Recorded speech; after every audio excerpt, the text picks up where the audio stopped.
Now today we will talk about section 112. First, let me give you a brief introduction about it.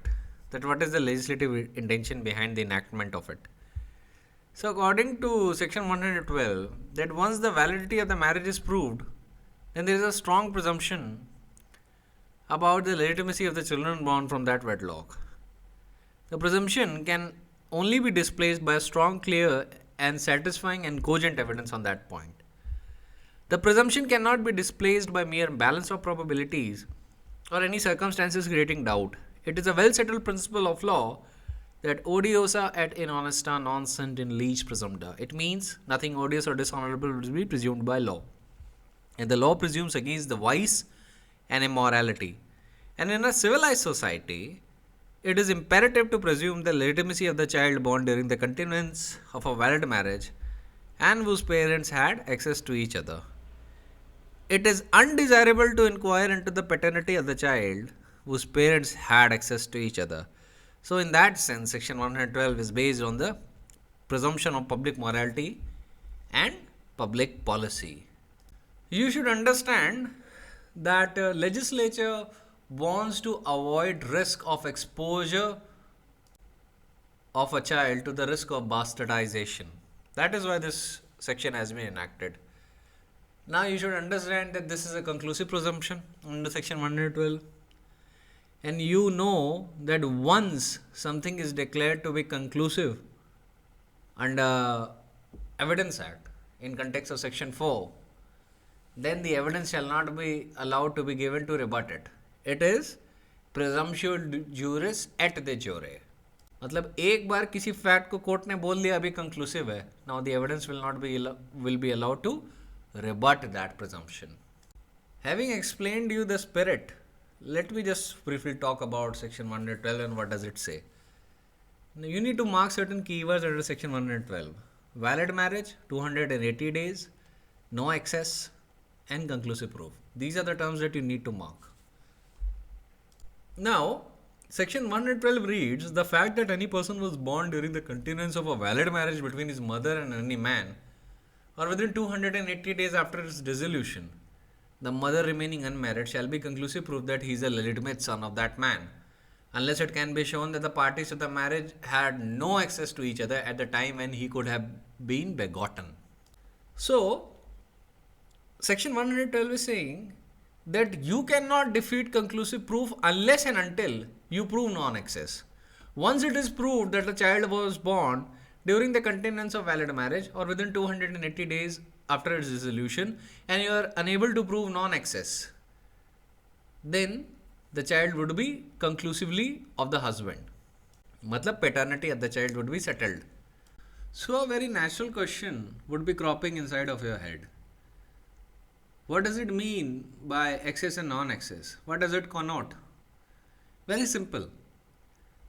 In a Privy Council judgment of Karpaya versus Mayandi, which was cited in AIR 1934, Privy Council page number 49, the meaning of the term was explained.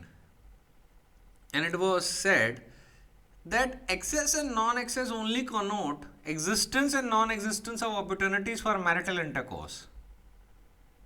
Let me emphasize, Privy Council and the Supreme Court judgments are just saying existence and non-existence of opportunities of marital intercourse, not the actual intercourse, just the opportunities. So, if there is an opportunity for marital intercourse, then the access would be proved. Nobody needs to prove actual marital intercourse. Okay? Only the opportunity for it. So, let us suppose A and B marry, and after a while, after 2 months of marriage, B delivers a child, and of course A is unable to prove non-access since they are both cohabiting in the same house. In that case, what would happen? What about the paternity? The law says in this case, and in accordance with section 112, the child would belong to A only. Okay? Let me talk about a few judgments that has been referred by Supreme Court in Shyamlal versus Sanjeev Kumar judgment, which was decided on 15th April 2009. And you'd be surprised to hear that what is the position of law. So, there was this judgment of Nagatun E versus Meechon, AIR 1914, Upper Burma, page number 36. Here, the court said, and this was approved by the Supreme Court in 2009 because it is referring to that judgment, the section 112 of the Indian Evidence Act is based on English law. Section 112 reproduces a rule of English law that it is undesirable to inquire into paternity of the child when the mother is a married woman and the husband had access to her. Adultery on her part will not justify the finding of illegitimacy if the husband had access. So the adultery would not disprove the conclusive presumption. आप उसको adultery से disprove नहीं कर सकते 112 को. It also referred to the judgment of R versus Mansfield, जिसको कहा जाता है कि this judgment was the reason why section 112 was enacted originally in the statutes in England. अब तो remove हो गया, पहले था. और इंडिया में सेक्शन 112 क्यों है, ये इस जजमेंट की वजह से, आर वर्सेस मैन्सफील्ड. वो उस जजमेंट में बोला गया था, the fact that a woman is living in notorious adultery, though of course it amounts to very strong evidence, it is not quite sufficient to repel the presumption. Then the Supreme Court quoted an Allahabad High Court judgment of Hardan Singh versus Mukhtar Singh, that mere fact a woman is immoral or living in a house separate from that of her husband and is having relations with other men is not sufficient to rebut the conclusive presumption of the legitimacy which is raised by section 112 of the Indian Evidence Act, unless it is proved that the husband and the wife had no access to each other. Let me give you a few more illustrative cases. This case is Amathai versus Kumaresan Balakrishnan, AIR 1976, Supreme Court, page number 596. Supreme Court held in this case that the conclusive presumption can only be displaced if it is shown that party had no access to each other when the time and the child could have been begotten. In this case, the boy's mother, who initially did not beget a child, allowed her husband to marry 3 other wives, and she was staying in the father's house in the same village, which was a furlong away from where her husband was staying. Even so, the court upheld the legitimacy of the child born to her on the ground that non-access was not proved. Similar was the case of Perumal versus Punnuswamy, where the husband and the wife were living apart in the same village long before the birth of the child, and the wife had lodged a complaint in a magistrate court that her husband had contracted another marriage. The complaint was dismissed, but this led to estrangement between the parties. Now you can understand why it led to estrangement. Wife are pursuing criminal proceedings against the husband. That will of course lead to estrangement. And after that they started living separate to one another. अलग-अलग रहते थे. Even then the Supreme Court held that non-access was not proved. तब भी non-access prove नहीं हुई थी. Let me quote another very interesting judgment of Kerala High Court. In this case, husband had undergone a vasectomy operation, but he was unable to show by any reliable material that the operation was 100% successful. And the court held that the child born to his wife could not be treated as not born to him. इसका मतलब है कि even after going a vasectomy operation, he was unable to rebut the presumption under section 112. So all you need to remember कि जो non-access वाली बात है, that is only confined to the opportunity of the marital intercourse. Section 112 is not based on any logic or fact. It is based on a conclusive presumption of law. ये आपको ध्यान रखना होगा. And the presumption is based on the basis of public policy. Of course, there are few people who would suffer due to this presumption, but the presumption remains nonetheless. Now, for the judicial aspirants, how do you start section 112 answer? You have to always quote the judgment of Chilukuri Venkateshwarallu versus Chilukuri Venkatanarayan. Yeah, 1954 Supreme Court, page number 1761. because this judgment approved the position of Privy Council, and that is why this judgment is very important. This has continued to hold the position of law till now. And what does it say? A very small paragraph. It may be stated at the outset that the presumption under Section 112 of the Indian Evidence Act contemplates a conclusive presumption of law, which can only be displaced by proof of the particular fact mentioned in the section, namely, non-access between the parties to the marriage at the time when, according to the ordinary course of nature, the husband could have been the father of the child. Access and non-access connotes, as held by Privy Council, existence and non-existence of the opportunities for marital intercourse. That should be your explanatory part of Section 112 answer. Of course, you will always start with the Bayer Act, and then you will explain why the Bayer Act is actually saying, what the Bayer Act is actually saying. But to some of you, this position might be seeming a bit irrational. देखिए आपको कुछ चीज़ें बताता हूँ. England में जहाँ से ये लॉ आया था, अब वहाँ पे ये लॉ एग्जिस्ट नहीं करता. Family Law Reforms Act of 1969, and due to some judgment of Courts of Appeal and House of Lords, this position has been substantially altered.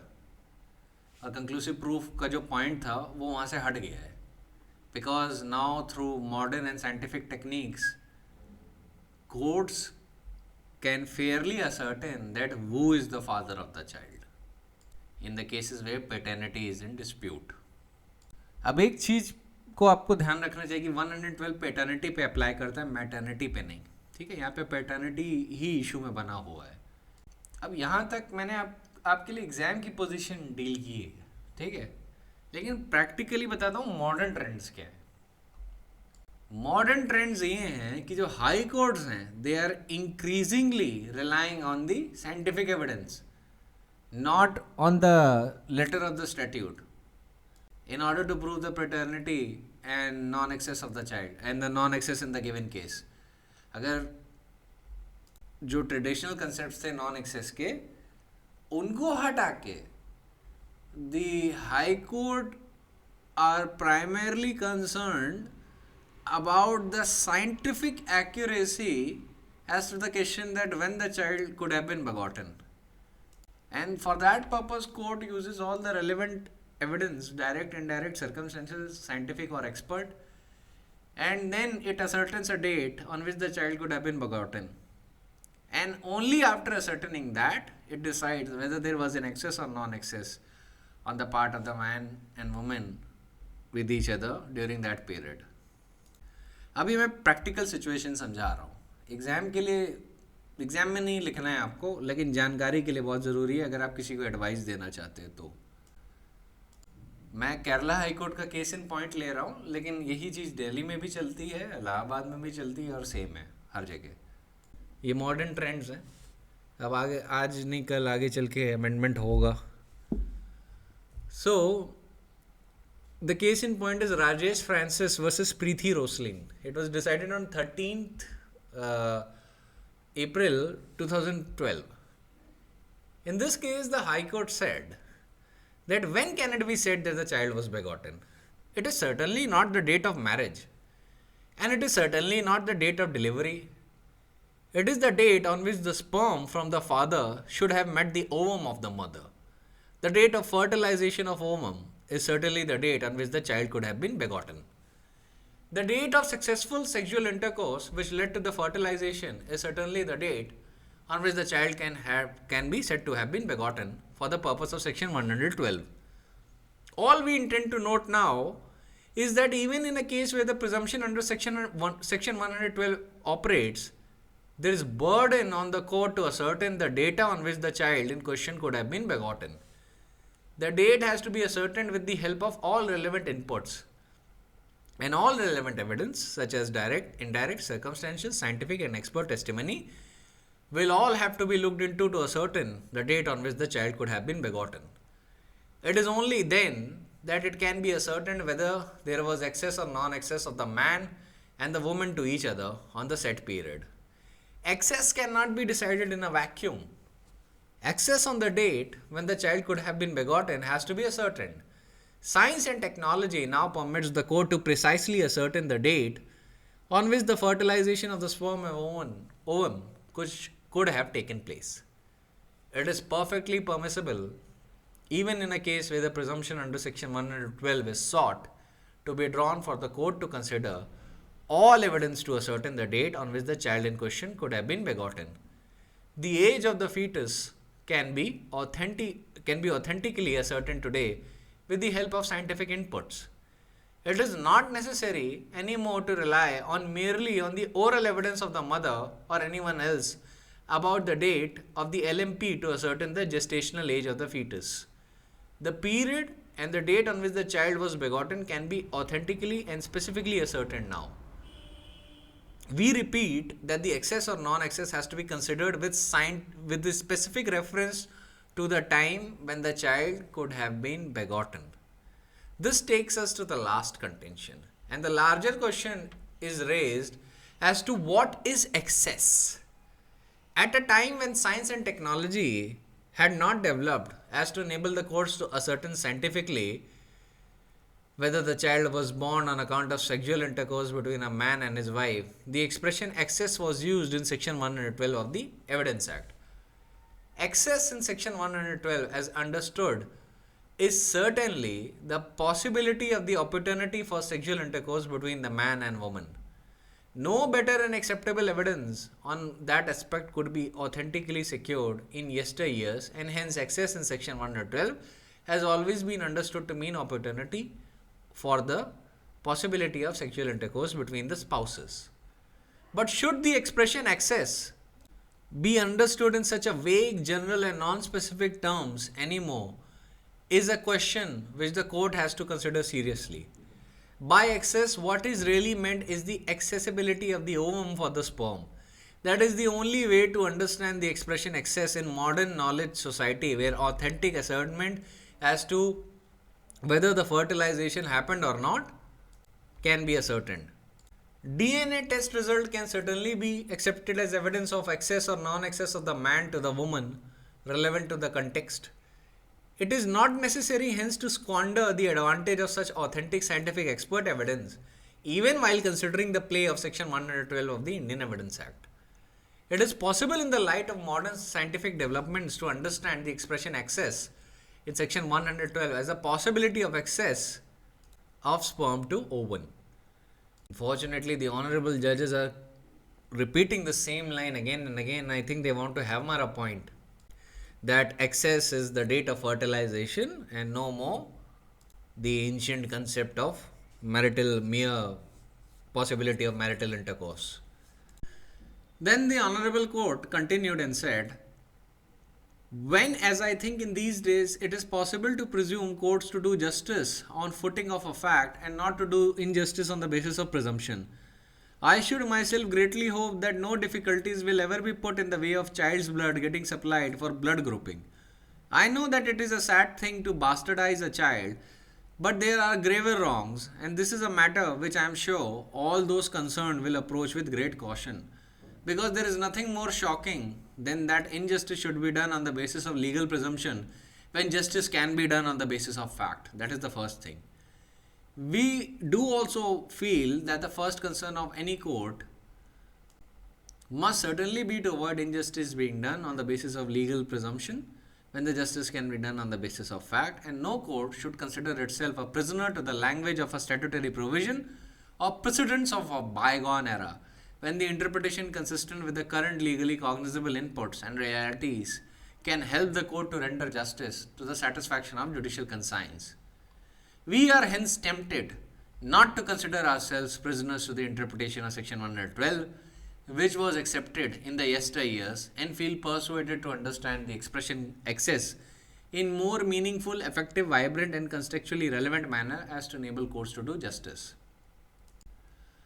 So, for the last time, the High Court reiterated, excess must be reckoned as the possibility, opportunity of the sperm to access the ovum, and not merely the physical proximity of the spouses or their mere opportunity to have sexual intercourse. This is the modern position that you will fairly encounter if you go to the High Courts. Now, I just need to reiterate the old law, not the old law, just the position of law on the position of blood test and DNA evidence that you need to quote in examinations if asked. ठीक है, ये examination में पूछा जाता है.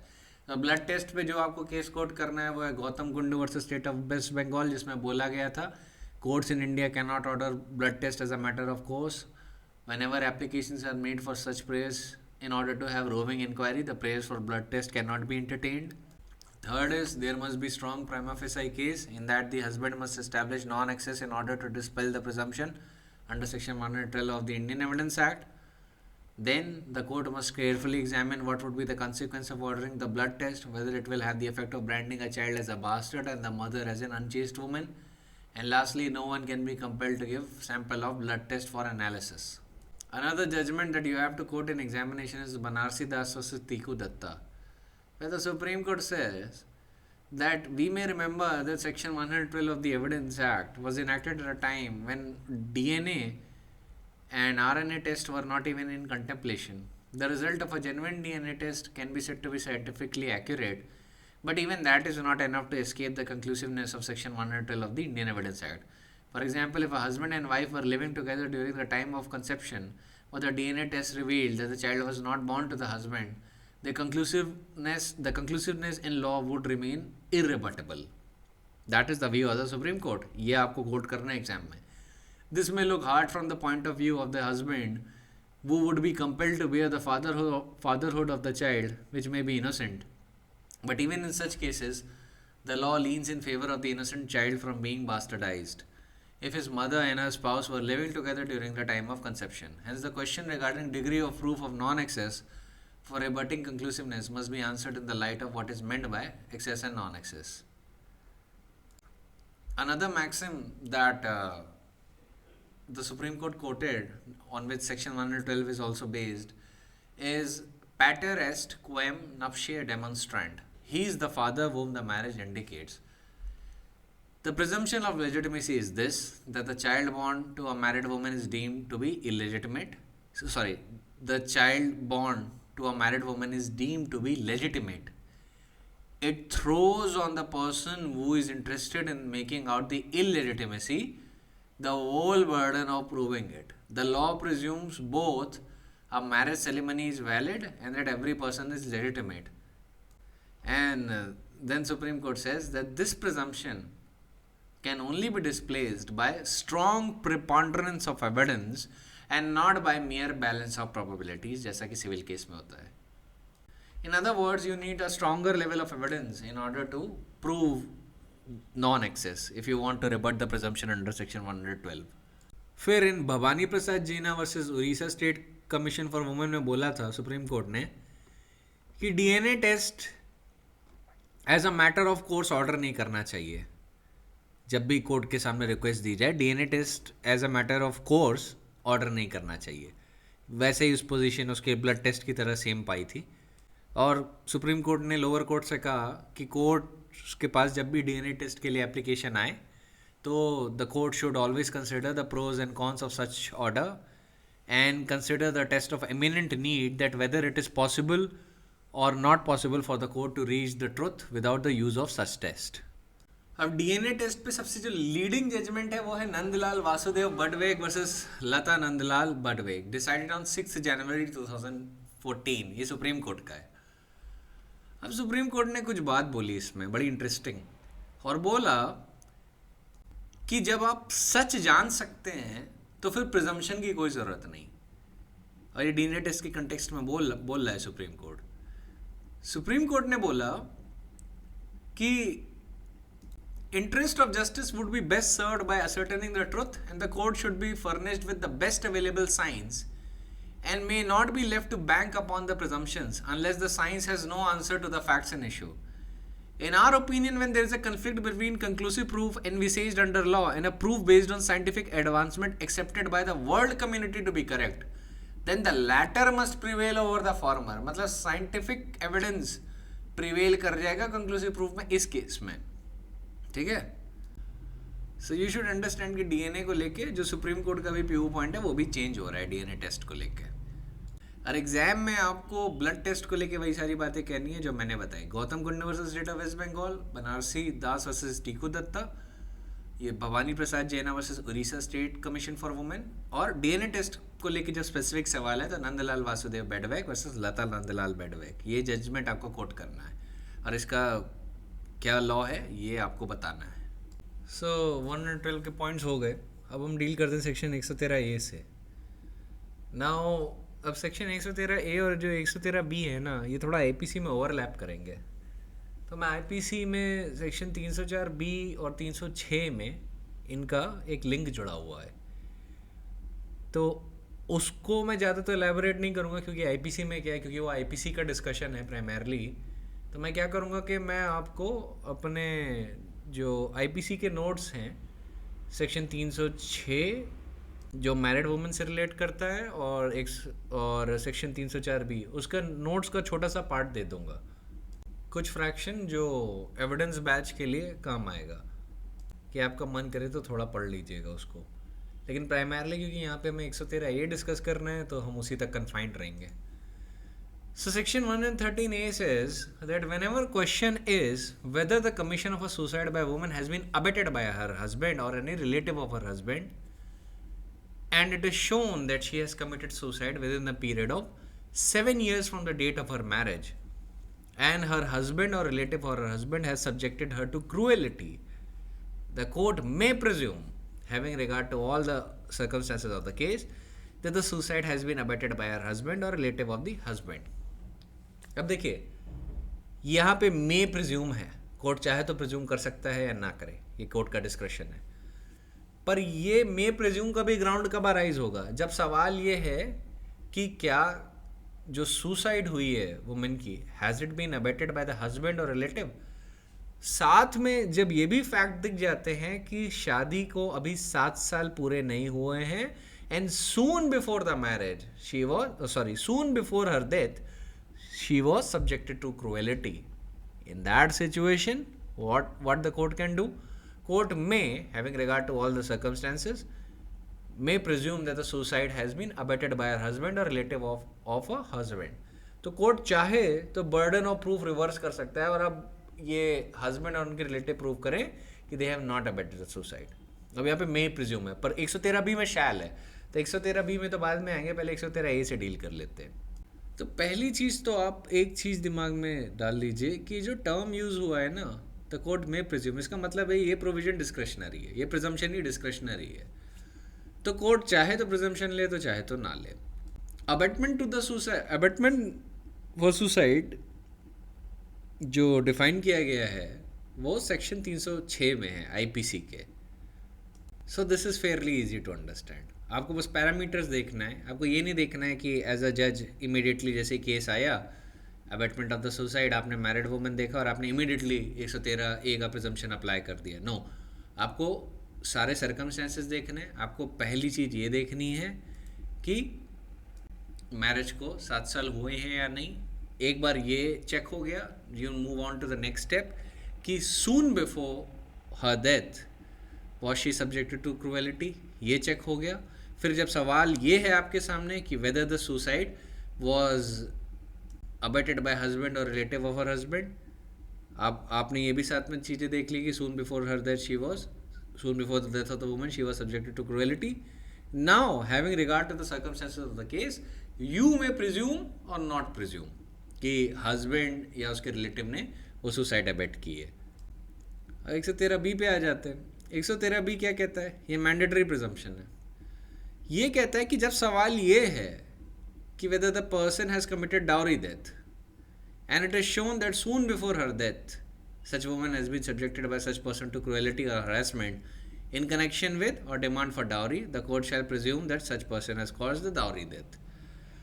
अब dowry death में जो मीनिंग है वो वैसे ही होगी जैसे कि 304B ऑफ द आईपीसी में है। अब 304B में भी 7 साल का क्राइटेरिया है, तो फिर टोटली आपको इंग्रेडिएंट्स क्या मिलते हैं 113B के लिए। 113B थोड़ा पॉपुलर सेक्शन है तो उस पर थोड़ा एलैबोरेट करता हूँ। पहली चीज़ तो इस बात का ध्यान रखिएगा कि ये प्रिजम्पशन 113B का तभी रेज किया जा सकता है जब ट्रायल 304B का हो रहा है, 302 का नहीं। 304B के ही ट्रायल में ये प्रिजम्पशन अराइज करेगा, first.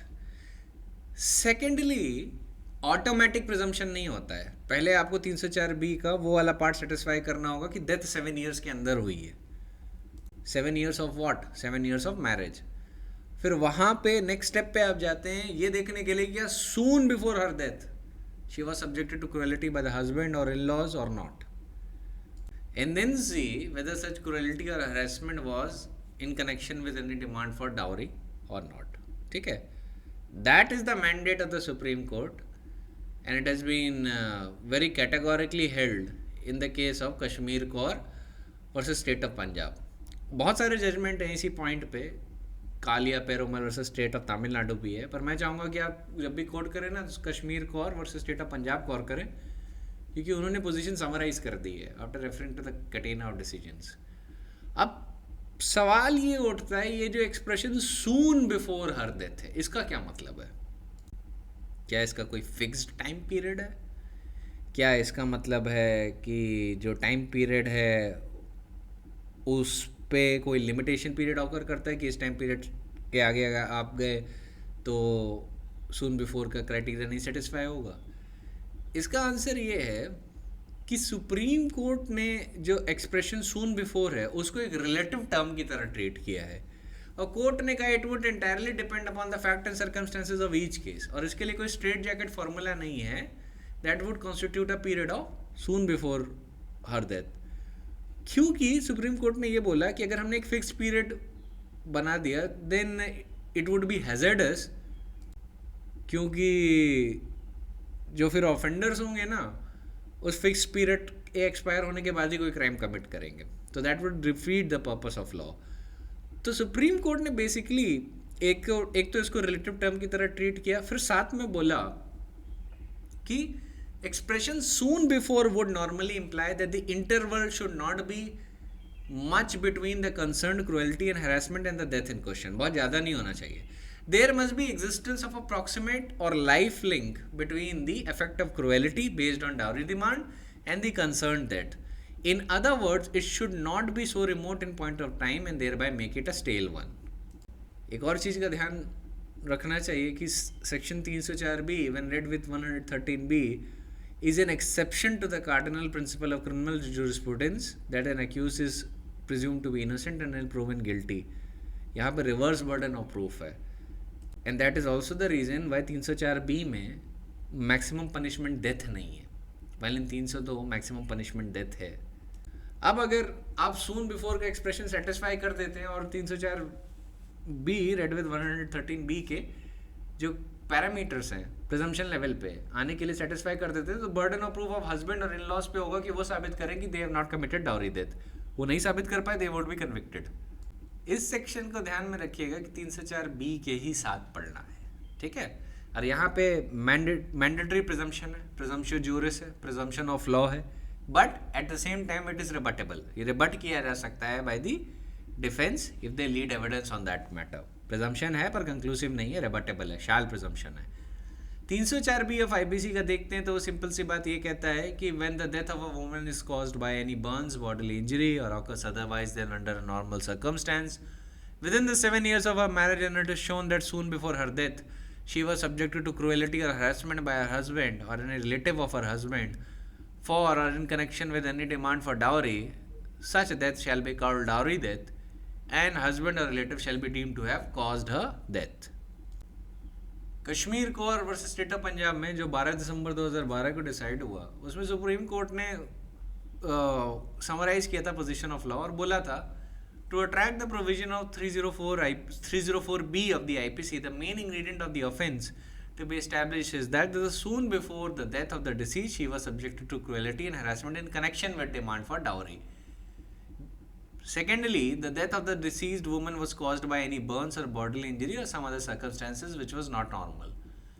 Thirdly, such death occurs within 7 years from the date of her marriage. Fourthly, the victim was subjected to cruelty or harassment by her husband or relative of her husband. Fifthly, such cruelty or harassment should be for or in connection with demand for dowry. Sixthly, it should be established that such cruelty and harassment was made soon before her death. Seventhly, the expression soon before is a relative term and would depend on the circumstances of each case and no straitjacket formula can be laid down. Eighthly, it would be hazardous to indicate any fixed period, and that brings the importance of a proximity test for the proof of an offence of dowry as well as for raising presumption under section 113B of the Evidence Act. Ninthly, therefore, the expression soon before would normally imply that interval should not be much between the concerned cruelty or harassment and the death in question. Tenthly, however, the expression soon before should not be given a narrow meaning which would otherwise defeat the very purpose of the provision of the Act and should not lead to absurd results. 11thly, Section 304B is an exception to the cardinal principles of criminal jurisprudence that a suspect in Indian law is entitled to the protection of Article 20 of the Constitution and a presumption of innocence in his favor. The concept of deeming fiction is hardly applicable to criminal jurisprudence, but in contradistinction to the aspect of criminal law, the legislature applied the concept of deeming fiction under 304B. 12thly, such deeming fiction results in a presumption, however, a rebuttable presumption, and the husband and his relative can, by leading their defense, prove the ingredients of section 304B are not satisfied.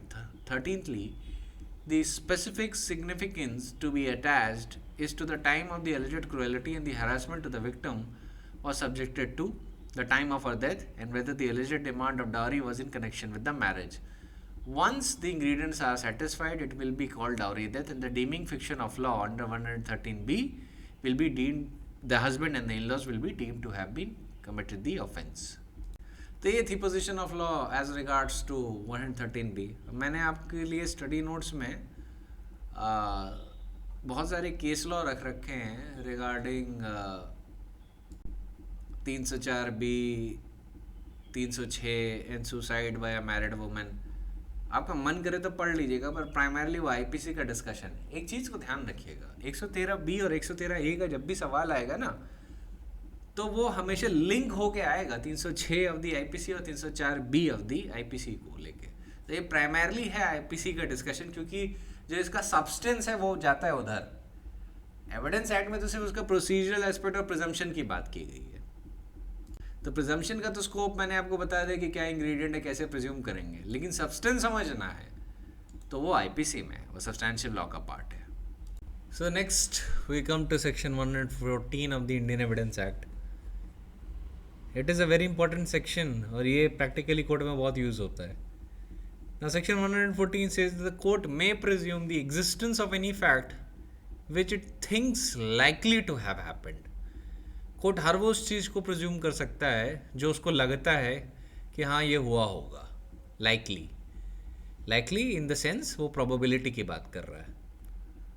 regard being had to the common course of natural events, human conduct and public and private business in relation to the fact of the particular case. So while the court is presuming the existence of a fact which is likely to have happened, the court will take into regard the common course of natural event, human conduct, public and private business if applicable to the particular fact of the case. अब illustration दिए गए हैं. The court may presume that a man who is in possession of stolen goods soon after theft is either a thief or has received the goods knowing them to be stolen unless he can account for his possession. Illustration B, that an accomplice is unworthy of credit unless is corroborated in material particulars. इसको read करना है section 133 से. हम 114 के साथ ही साथ accomplice evidence की भी पोजीशन से डील करेंगे. Then is the bill of exchange accepted or endorsed, was accepted or endorsed for good consideration. Illustration D, that a thing or state of things which has been shown to be in existence within a period shorter than that within which such things or state of things usually cease to exist is still in existence. Then the judicial and official acts have been regularly performed. Then the next illustration says that the common course of business has been followed in particular cases. Next illustration is that the evidence which could be and is not produced would, if produced, be unfavorable to the person who withholds it. ये काफ़ी popularly use करते हैं judges. Then illustration H, that if a man refuses to answer a question which he is not compelled to answer by law, the answer would given would be unfavourable. इसको भी बहुत use किया जाता है. Illustration I. That document creating an obligation in the hands of an obligor, the obligation has been discharged. But the court shall also have regard to such facts as following in considering whether such maxims do or do not apply in the particular case before it. अब illustration देखिए. Illustration अब इन्हीं चीज़ों को qualify करता है. A shopkeeper has in his till a marked rupee soon after it was stolen and cannot account for its possession specifically, but is continually receiving rupees in course of its business. अब इन circumstances में हो सकता है court ना presume करे against it, against the shopkeeper. Then illustration B. A person of highest character is tried for causing a man's death by an act of negligence in arranging certain machinery. B. A person of equally good character who also took part in the arrangement describes precisely what was done and admits and explains the common carelessness of A in himself. Again, as a qualifier to illustration B, another illustration has been given by the legislature. A crime is committed by several persons. A, B, and C. Three of the criminals are captured on the spot, kept apart from each other. Each gives an account of crime implicating D, and the accounts corroborate each other in such a manner as to render previous concert highly improbable. As to illustration C, A, the drawer of bill of exchange, was a man of business. B, the acceptor, was young and ignorant person, completely under A's influence. As to illustration D, it is proved that a river ran in a certain course 5 years ago, but it is known that there has been flood since the time which might change its course. As to illustration E, a judicial act, the regularity of which is in question, was performed under exceptional circumstances. As to illustration F, the question is whether a letter was received. It is shown to have been posted, but the usual course of post was interrupted by disturbances. As to illustration G, a man refuses to produce a document which would bear on a contract of small importance on which he is sued, but which might also injure the feelings and reputation of his family. As to illustration H, a man refuses to answer a question which he is not compelled by law to answer, but the answer of it might cause loss to him in matters unconnected with the matters in relation to which it is asked. As to illustration I, the bond is in possession of the obligor, but the circumstances of the case are such that he may have stolen it. Illustration I. There would be, ignore that, that is not the part of section 114 originally. So section 114 का ये जो आपने qualifying illustrations देखे, ये basically आपको ये समझाने के लिए कि court is not bound to make these illustrations जैसे कि उन्होंने पहले दिए. Court human conduct को, public and private business को, common course of natural events को ध्यान में रखते हुए presumption करे. It is not bound to make such a presumption. ठीक है? अब सेक्शन 114 में प्रॉब्लम कहाँ पे आती है? प्रॉब्लम आती है जब आप इलस्ट्रेशन ए के कंटेक्स्ट में बात कर रहे हो और इलस्ट्रेशन बी के कंटेक्स्ट में बात कर रहे हो. तो इलस्ट्रेशन बी तो एक्म्प्लिस के एविडेंस से रिलेट करता है, और इलस्ट्रेशन ए जो है वो उस बात से रिलेट करता है कि जिसके पास स्टोलन गुड्स हैं, soon after commission of theft, is either thief or has received the goods knowing them to be stolen unless he can account for its possession. अब बात ये है कि अगर थेफ्ट या रॉबरी के दौरान मर्डर हो जाए तो क्या मर्डर का भी प्रिजम्पशन हो सकता है 114 में? यहाँ पे कॉम्प्लेक्सिटी है. तो पहली बात तो हम आर्टिकल्स, स्टोलन आर्टिकल्स की रिकवरी को जरा टाइम लिमिट की उसकी बात कर लें. देखिए, कोई भी टाइम लिमिट कोर्ट ने नहीं फिक्स की है, ना लेजिस्लेचर ने फिक्स की है, in order to determine whether the recovery is recent or not. In some circumstances, even a period of 1 year was not too long, having regard to the fact that accused suddenly disappeared after the incidents and he was absconding for a long time.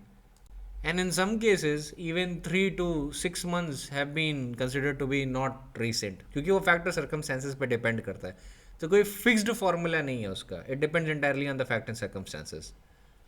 अब एक case in point लीजिए, Sanwat Khan versus state of Rajasthan. 3 जजेस bench का judgement है, और यहाँ पे एक सॉलिटरी सर्कमस्टेंस था of unexplained recovery of articles which belong to the deceased from the houses of the accused person.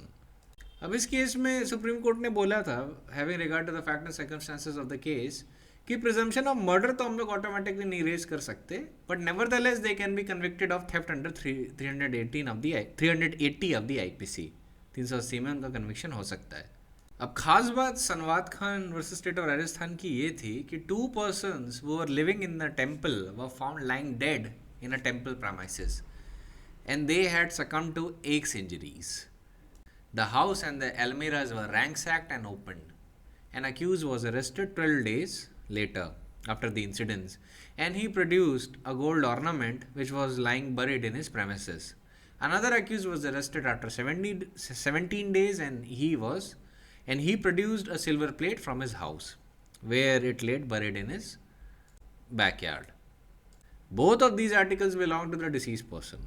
इस बेसिस पे हाई कोर्ट ने कन्विक्ट कर दिया था, पर सुप्रीम कोर्ट के सामने जब केस गया तो सुप्रीम कोर्ट ने कहा कि in absence of clinching evidence we can not just presume them to be murderer, and it could be easily be envisaged that the accused at some point of time or after seeing the Mahant and one of his aides of Mahant murdered, removed the articles produced by them from the temple and received them from the person or other persons who have committed the murder. And then the court continued and said that in absence of any direct or circumstantial evidence whatsoever, from a solitary circumstance of unexplained recovery of 2 articles from the houses of the appellants, the only inference that can be raised in view of illustration A to section 114 of Indian Evidence Act is that they are either receivers of stolen property or were the persons who committed the theft. But it does not necessarily indicate that the theft and the murders took place at the same time. Then there was this another decision of Shivappa versus State of Mysore. In that case, what happened was that a bundle of clothes being carried in carts were looted by 20 persons and the accused person was charged for dacoity. Searches which took place within a few days after incidents led to the recovery of large quantities of stolen cloths from their houses. On these facts, the court drew the presumption that the persons with whom the items of clothes were found were the dacoits themselves, and the conviction was sustained. Justice Hidayatullah, speaking for the 3-judge bench, observed that it is only when the accused cannot be connected with the crime except by the reason of possession of the fruits of the crime that the presumption may be drawn. So, drawing support from the decision of Sanwat Khan versus State of Rajasthan and Shivappa versus State of Mysore, in Limbaji versus State of Maharashtra, Supreme Court said that we are of the view that for invoking the presumption under section 114 read with illustration A, the appellants must, as a first step, be held to have committed theft of the ornaments which were removed from the persons of the deceased, and that they were not merely the receivers of stolen property. Theft is a component of the offense of robbery, and theft becomes robbery if, in order to committing the theft, the offender causes or attempts to cause death, hurt or wrongful restraint, or instills fear of the same. फिर within the very same judgment, another issue came before the Supreme Court judges was that कि क्या अगर हमने ये hold कर दिया कि robbery हुई है तो क्या रॉबरी और मर्डर दोनों का प्रिजम्पशन हो सकता है as envisaged under section 114 read with illustration A. अब इस पे बहुत सारे व्यूज थे सुप्रीम कोर्ट के. Union territory of Goa versus BD D'Souza का केस था जहाँ पे 2 जजेस बेंच ऑफ सुप्रीम कोर्ट ने बोला था कि where the discovery of incriminating articles including gold ornaments of the deceased were recovered and there was an absence of explanation for the possession of the stolen article, then the court said that by itself would not justify the presumption that the accused committed murder because the suspicion cannot take the place of proof. तो इस case में जो conviction था वो stolen property को लेके था पर मर्डर को लेके नहीं था, because there were no circumstances connecting accused with murder. In the case of Ronnie versus State of Maharashtra, also the presumption of murder was not drawn. और उसमें प्रिजम्पशन ऑफ मर्डर इसलिए नहीं ड्रॉ किया गया था क्योंकि इंजर्ड विटनेस ने accused को इम्प्लिकेट नहीं किया था। वैसे ही Surjit Singh versus state of Punjab में क्या हुआ था कि वॉच रिकवर हुई थी which belong to the deceased from the pawn broker after 15 days of the occurrence, और उसमें भी यही बात हुई थी कि it was insufficient to have a presumption for murder कि अक्यूज पर्सन ने मर्डर किया है। ये हो सकता है कि accused person is a receiver of the stolen property या उसने चुराई है, but murder no, that is too far. But पर कॉन्ट्रा आप दूसरी साइड पे आइए, Gulab Chand versus state of Madhya Pradesh. अब यहाँ पे 114 का presumption was carried to its utmost extent. In that case the accused persons were charged for criminal conspiracy 302, 394 and 397 for having committed murder and robbery. The appellants were convicted under section 380. On appeal by the state, the High Court reversed the order of acquittal and convicted the appellant Gulab Chand under section 302, 394 and 397. The conviction of the other accused was modified to one under section 411. And in that case, what happened that within a few days after the incidents, on search of the appellant's house, various articles were found, including ornaments belonging to deceased.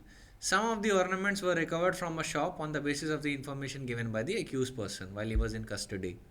Recovery statements, disclosure statements.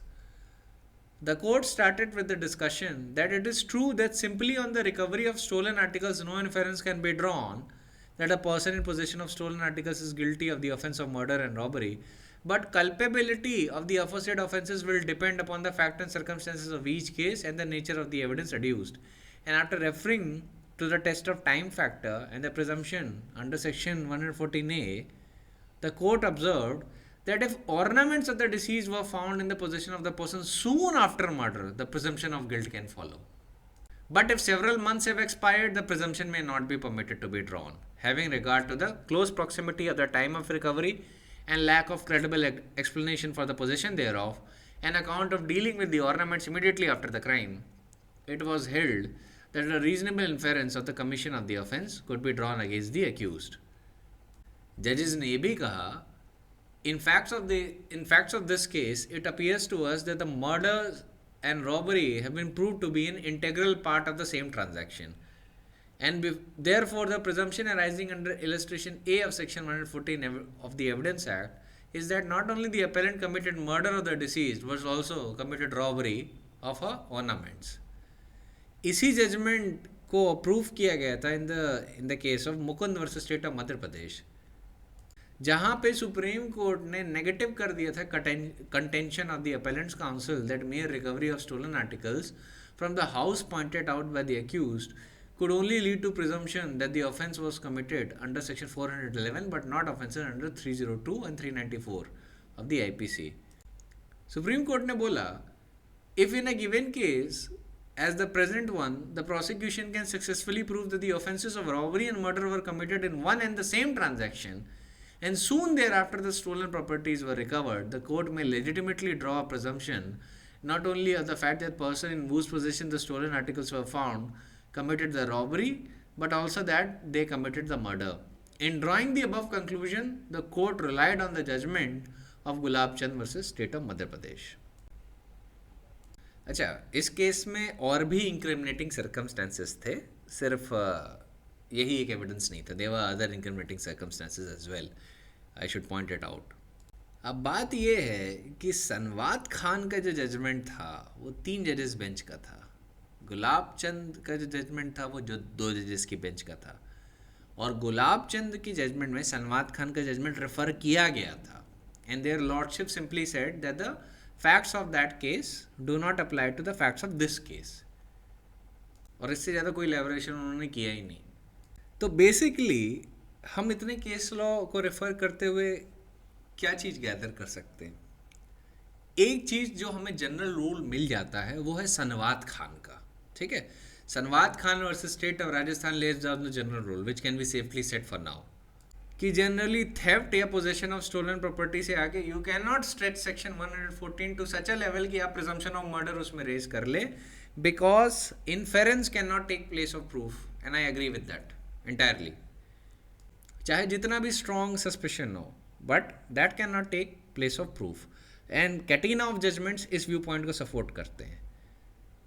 Gulab Chand versus state of Madhya Pradesh उस niche area को belong करता है जहां पे ये साबित हो जाए कि robbery and murder are committed in one and the same transaction and soon thereafter stolen properties are recovered. तब कोर्ट एक लेजिटिमेटली प्रिजम्पशन ड्रॉ कर ले. मान लीजिए एक ट्रांजैक्शन में रॉबरी हुई, मर्डर कमिट हुआ, थोड़े उसके 3-4 दिन बाद या एक हफ्ते बाद अक्यूज पकड़ लिया गया और उसी की पोजेशन में स्टोलन आर्टिकल्स थे जो घर से चुराए गए थे. अब ऐसी सिचुएशन में ये नीश एरिया को बिलोंग करेगा जो Gulab Chand versus state of MP का जजमेंट है, क्योंकि यहाँ पे robbery and murder are committed in one and the same transaction एंड उसके थोड़े ही टाइम बाद स्टोलन प्रॉपर्टी रिकवर की जाती है. But to be very honest, this is actually pulling section 114 to its absolute limits. क्योंकि देखिए, presumptions at the end of a day are what? Presumptions. They are not proof, they do not amount to proof. तो basically जो Gulab Chand versus state of MP का ratio है, ये काफ़ी exceptional areas में belong करता है. तो जब भी ऐसी कोई सिचुएशन आए जहाँ पे exactly gulab Chand versus state of MP apply कर रहे हैं, तभी आप इसको कोट करिए. वरना सबसे अच्छा है कि आप उसको कोट करिए, क्या कहते हैं, Sanwat Khan versus state of Rajasthan और Limbaji versus state of Maharashtra. मैं भी इसके बारे में बताऊंगा, Limbaji versus state of Maharashtra. ठीक है, तो मैंने आपको एक जनरल रूल बता दिया, एक्सेप्शनल रूल भी बता दिया. लिम्बाजी वर्सेस स्टेट ऑफ महाराष्ट्र में क्या हुआ था वो मैं बताता हूँ. अब इसमें जो सर्कमस्टेंसेस कोर्ट के सामने वो ये थे कि there was a recovery of some ornaments and that the accused person was seen going towards the field of the deceased person. तो हम अभी जरा अपने आप को कन्फाइंड रखते हैं सिर्फ रिकवरी वाले पार्ट को लेकर और प्रिजम्पशन वाले पार्ट को लेकर, क्योंकि आपको सेक्शन 114 समझाना है. तो सुप्रीम कोर्ट ने कोट किया Taylor on law of evidence, और उसमें से एक पैरा कोट किया है जिसमें ये लिखा था, the possession of stolen property recently after commission of theft is a prima facie evidence that the possessor was either thief or receiver according to other circumstances of the case. And this presumption, when unexplained either by direct evidence or by the character and habits of the possessor or otherwise, is usually regarded by the jury as conclusive. The question of what amounts to recent possession varies according to whether the stolen article is or is not calculated to pass readily from hand to hand. तो इस case में लिम्बाजी में court ने ये बोला कि उनकी possession में जो गोल्ड ऑर्नामेंट्स और बाकी के इयररिंग जो रिकवर हुए, ज़्यादा से ज़्यादा आप ये प्रिज्यूम कर सकते हैं कि accused person was guilty of theft, ज़्यादा से ज़्यादा. But it would be unsafe to hold him guilty of murder merely on the basis of presumption. इसके लिए कोर्ट ने, Limbaji versus state of Maharashtra में सुप्रीम कोर्ट ने जितनी भी अथॉरिटीज़ थी, Sanwat Khan versus state of Rajasthan, Gulab Chand versus state of MP, जितनी भी मैंने अथॉरिटीज़ अभी आपको बताई वो सारी चीज़ रिफ़र की थी. And court chose to on the side of caution.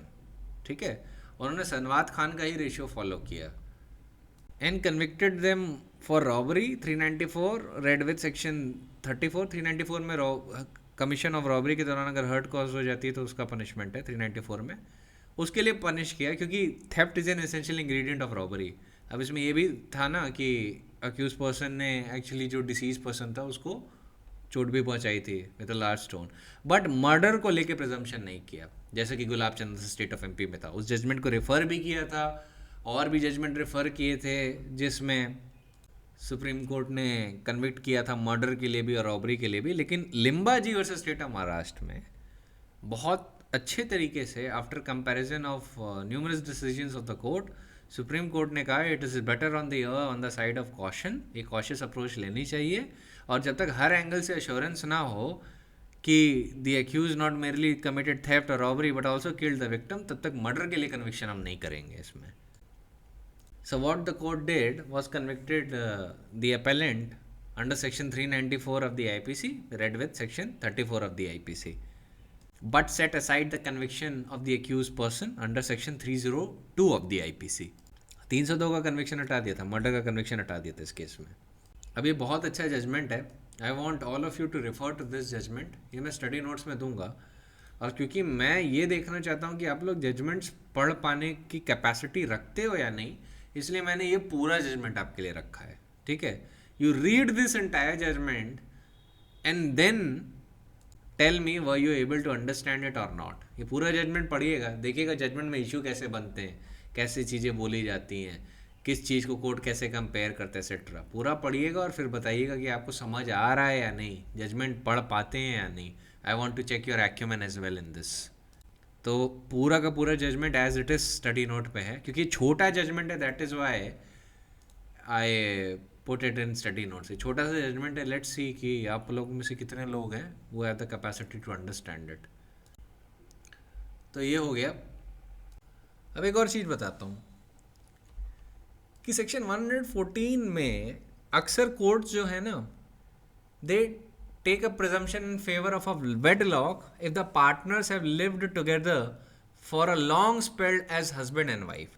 अब ये हो सकता है वो रियलिटी में हस्बैंड एंड वाइफ नहीं है, लेकिन कोर्ट के सामने अगर इतना फैक्ट आ गया कि the parties are cohabiting together for a long duration as husband and wife, तो कोर्ट प्रिज्यूम कर लेगा कि these couples are husband and wife. This presumption is rebuttable, but presumption is nonetheless there. और फिर burden of proof उसके ऊपर जाएगा, वो seeks to rebut this presumption। जो ये प्रूव करना चाहता है कि they are not husband and wife, तो जिसको ये presumption rebut करना है उसके ऊपर ये burden of proof fall करेगा। वो burden of proof थोड़ा heavy है, तो ध्यान रखिएगा। लिव इन रिलेशनशिप में भी अक्सर होता है। अब आप सोचते होंगे कि सेक्शन 125 सीआरपीसी में मेंटेनेंस कैसे दी जाती है लिव इन पार्टनर्स को, वो इसी प्रिजम्पशन की वजह से दी जाती है। क्योंकि देखिए, एक तो वो है क्रिमिनल कोर्ट, वो क्या करता है, वो प्रिज्यूम कर लेता है कि parties are living together, cohabiting together. तो लॉ प्रिज्यूम करके चलता है कि अगर आप एक साथ रह रहे हो for a number of years, court मान लेता है कि आप लोग हस्बैंड एंड वाइफ हो। अब आप सिविल कोर्ट में साबित करो कि आप हस्बैंड और वाइफ नहीं हो, ठीक है, बर्डन ऑफ प्रूफ आपके वहाँ पे। क्रिमिनल कोर्ट उसमें नहीं जाता ज़्यादा। ओरिजिनली जब लिव इन पार्टनर्स को मेंटेनेंस देना शुरू किया था, लिव इन रिलेशनशिप में वुमेन को, अंडर सेक्शन 125 ऑफ सीआरपीसी, तो इस प्रिजम्पशन की वजह से ऐसा हुआ था। ठीक है, सो दोज मेन वो are very eager to enter live-in relationships because they think there will be no obligations in that kind of relationship. Let me reassure you, there would be more obligation in that kind of relationship. अब देखिए, presumptions को लेके मैं कुछ आपको बात बताता हूँ। प्रिजम्पशंस आप जानते हैं, अब मैं जनरली प्रिजम्पशंस की बात कर रहा हूँ। प्रिजम्पशंस का यूज़ क्या होता है, they can be use to fill gaps in evidence अगर होते हैं, but it can not be use to contradict evidence. ये ध्यान रखिएगा, प्रिजम्पशंस कभी एविडेंस को कॉन्ट्राडिक्ट करने के लिए यूज नहीं हो सकते।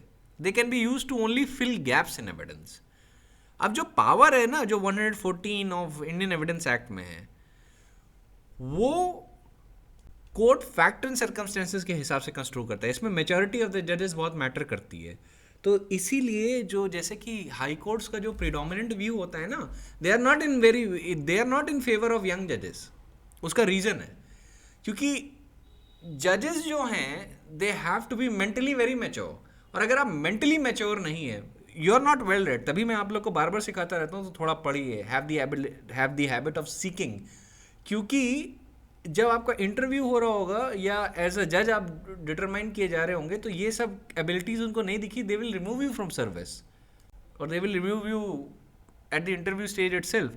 क्योंकि जो मेंटल मैच्योरिटी है विच द हाई कोर्ट जजेस are seeking, which is very essential, that can only be acquired if the person is very well read और इज एन एक्सपीरियंस्ड पर्सन।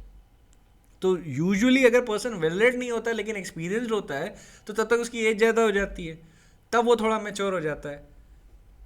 लेकिन 25 साल का व्यक्ति जो है, जिसने ज़्यादा लाइफ एक्सपीरियंस नहीं की है, how will he properly exercise the presumption under section 114 of the Indian Evidence Act? तो आपको तो ज़्यादा पढ़ना होगा, आपको ज़्यादा समझना होगा, तभी आपके अंदर मेंटल मैच्योरिटी आ जाएगी उस लेवल की, वरना नहीं आएगी। Otherwise you would act childish, and a puerile behaviour is the biggest turn off for the जजेस। They do not like it one bit. क्योंकि ध्यान रखिए, जज has the ability to determine the life and liberty of a person. ठीक है, लोग कहते हैं ना, एक कागज़ का टुकड़ा मेरी लाइफ नहीं डिसाइड कर सकता। बिल्कुल डिसाइड कर सकता है अगर वो कागज़ का टुकड़ा जजमेंट है।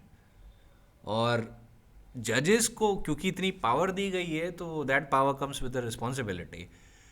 तो 114 is one of the reasons जहाँ पे जो जजेस होते हैं वो कहते हैं कि हम एक इनएक्सपीरियंस्ड इमेच्योर व्यक्ति को कैसे बैठा सकते हैं उस सीट पे। AIJS तभी नहीं आ पा रही है इंडिया में, ऑल इंडिया जुडिशियल सर्विस, क्योंकि हाई कोर्ट इसी बात पे एग्री नहीं कर रहे कि आप किसी यंग पर्सन को डिस्ट्रिक्ट जज सीधे बना दो, जो इमेच्योर है, जिसने लाइफ को एक्सपीरियंस नहीं किया, ज़्यादा जानते नहीं, कहाँ से वो ये पावर एक्सरसाइज कर पाएगा। That would be risking the life and liberty of the citizens. So that is why you have to read more, you have to understand more, you have to seek more information, सिर्फ law की ही नहीं, बाकी fields की भी। That is why I constantly talk about history and the other things. वो बहुत ज़रूरी है for you to understand if you want to become a good जज। और प्रिजम्पशंस आप ढंग से अगर ड्रॉ करने की पोजीशन में तभी आ पाएंगे, you will be in a position to draw presumptions in the best possible manner if you are an experienced person and if you are a mentally mature person. देखिए यहाँ पे एज फैक्टर नहीं है, क्योंकि एज से क्या होता है कि कुछ लोग एज में बहुत बड़े हो जाते हैं पर मेंटली वो टीनेजर्स में ही अपने रहते हैं, और कुछ लोग क्या कहते हैं बहुत यंग होते हैं but mentally they are very mature.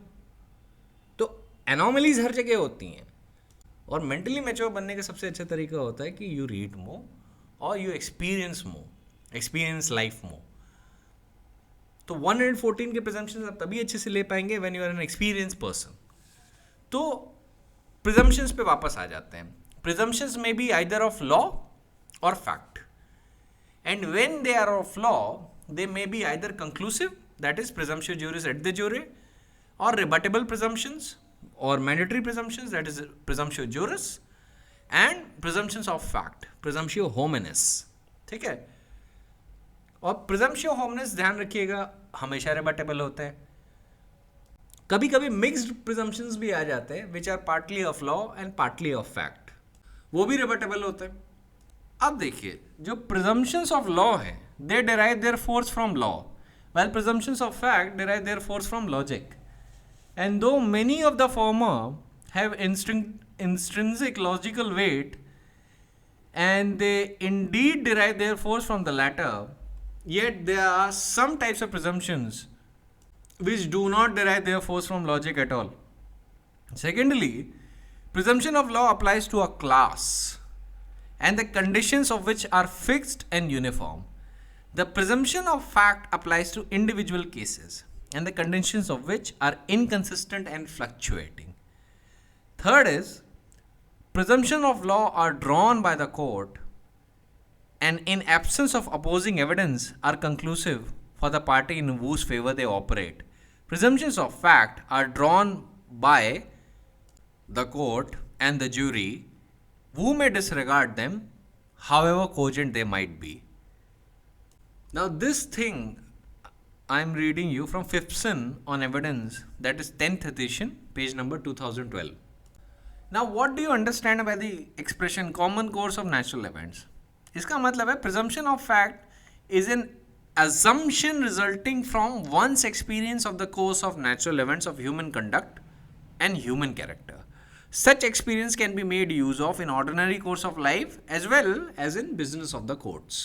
अब एक चीज़ का ध्यान रखिएगा, section 114 is not intended to relieve the burden of the prosecution. ठीक है, the prosecution has still to prove its entire case.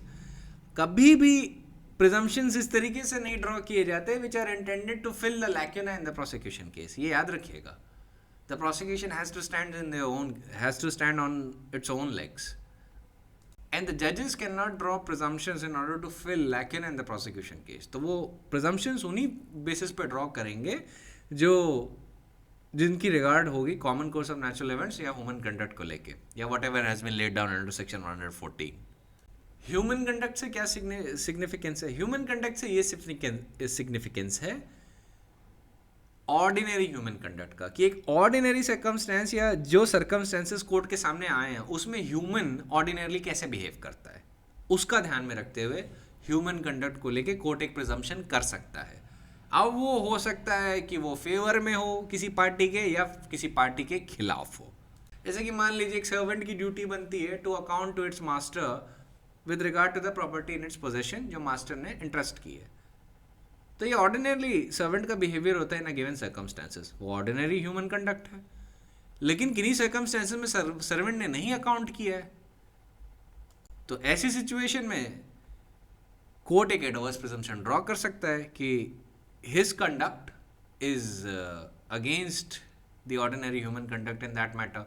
तो ऐसी सिचुएशन में अब ये ड्यूटी बन जाएगी ऑपोजिट पार्टी की जिसके खिलाफ प्रिजम्पशन हुआ है कि वो ये बताए कि क्यों उसने उन स्पेसिफिक प्रॉपर्टी जो उसको इंटरेस्ट की गई थी उसको अकाउंट नहीं किया, क्या रीजन थे। ठीक है, तो बर्डन ऑफ प्रूफ उसके ऊपर आ जाएगा। Now he has to satisfy the court by adducing evidence और गिविंग सर्कमस्टेंशियल एविडेंस कि इन वजह से I was unable to account for that property. ध्यान रखिएगा हमेशा रिबटेबल प्रिजम्पशन है, और प्रिजम्पशन करते ही क्या है, they relax the burden of proof. एक पार्टी के फेवर में रिलैक्स करेंगे, दूसरी पार्टी के ऊपर बर्डन डाल देंगे, ये होता है। ठीक है, अब जैसे सिविल केसेस में कॉन्डोनेशन ऑफ अडल्ट्री का एक ग्राउंड होता है कि जब भी अडल्ट्री का ग्राउंड पे डिवोर्स मांगा जा रहा है तो कोर्ट देखता है कि कहीं ऐसा तो नहीं कि अडल्ट्री कंडोन हो गई है। तो मान लीजिए ये कोर्ट को दिख गया कि after commission of adultery bye wife the parties once again cohabited and resided together and led an ordinary life। तो उस सिचुएशन में कोर्ट प्रिज्यूम कर सकता है कि adultery had been condoned by the husband, और हस्बैंड को फिर डिवोर्स पिटिशन ग्रांट, डिवोर्स की डिक्री ग्रांट नहीं होगी। अब एक और चीज़ का ध्यान रखिएगा, जो इलस्ट्रेशन दिए हैं अंडर सेक्शन 114 एग्जॉस्टिव नहीं है, that is why they are illustrations. Illustrations को कभी एग्जॉस्टिव मत समझ लीजिएगा कि ये मत डिटरमाइन करिए, ये मत सोच लीजिएगा कि सेक्शन 114 में जितने इलस्ट्रेशन दिए that determines its entire scope, they do not, they are just there as a reference point for the court. So I think आज के लिए हम इतना ही रखते हैं। कल हम लोग डील करेंगे अकम्प्लिस एविडेंस से in context of section 133 and illustration B of section 114। फिर आपका एग्जामिनेशन के पॉइंट ऑफ व्यू से 114 का टॉपिक खत्म हो जाएगा। सो that is it for today, I will see you tomorrow.